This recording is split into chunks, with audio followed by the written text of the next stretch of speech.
ক্যালকুলেটরের মাঝে কিভাবে ভিডিও দেখা যায় এটা একটু খেয়াল করেন। ভিডিওটা দেখলে বুঝতে পারবেন কিভাবে আনতে হয়। আপনারা ফলো করেন আর ভিডিওটা শেয়ার করে দিন, কত সুন্দরভাবে আনা যায়। দেখছেন একবারে পুরা মোবাইল। দক্ষিণ প্লাজা থেকে যখন আমি ভিতরে ঢুকবো, একদম কাছাকাছি পিছন থেকে কেউ একজন আমাকে সম্বোধন করছিল, ওই যে জঙ্গি এমপি যাচ্ছে, জাতীয় সংসদের একজন রানিং এমপিকে সংসদের কাছে যখন জঙ্গি বলে সম্বোধন করা হয়, আর এটার জন্য এই সংসদের মান ক্ষুণ্ণ হয়েছে আমি মনে করছি। মাননীয় সদস্য, বিষয়টি অবশ্যই অত্যন্ত দুঃখজনক।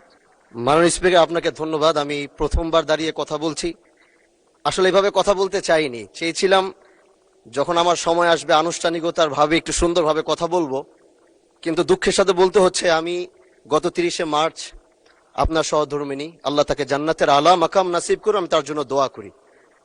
তিনার জানাজায় আমি এসেছিলাম এবং উপস্থিত হয়েছিলাম।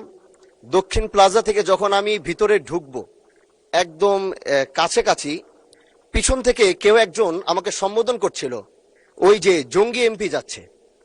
তো এই বিষয়টা আসলে এইভাবে আসতো না, তো একটু পর থেকে সোশ্যাল মিডিয়াতে দেখলাম যে এই বিষয়ে খুব লেখালেখি এবং এই ভিডিওটা নিয়ে খুব আলোচনা চলছে।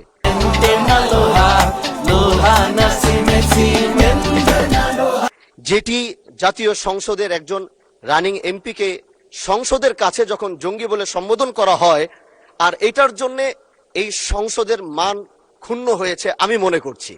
এজন্য আমি আপনার কাছে একটি অনুরোধ করব, আমাকে জঙ্গি বলার কারণটা আমি যতটুকু মনে করলাম যে আমার মাথায় একটি পাগড়ি রয়েছে এবং আমার চলায় সাদা পাঞ্জাবি সুন্নতে রাসূল রয়েছে, এটার জন্য হয়তো তিনি আমাকে ওইভাবে জঙ্গি বলে সম্বোধন সে আমাকে করেছে। আমি মনে করি আল্লাহ নবীর সুন্নত এবং এই পোশাক কোনোদিন জঙ্গির অ্যাসেম্বল হতে পারে না জানার সবাই।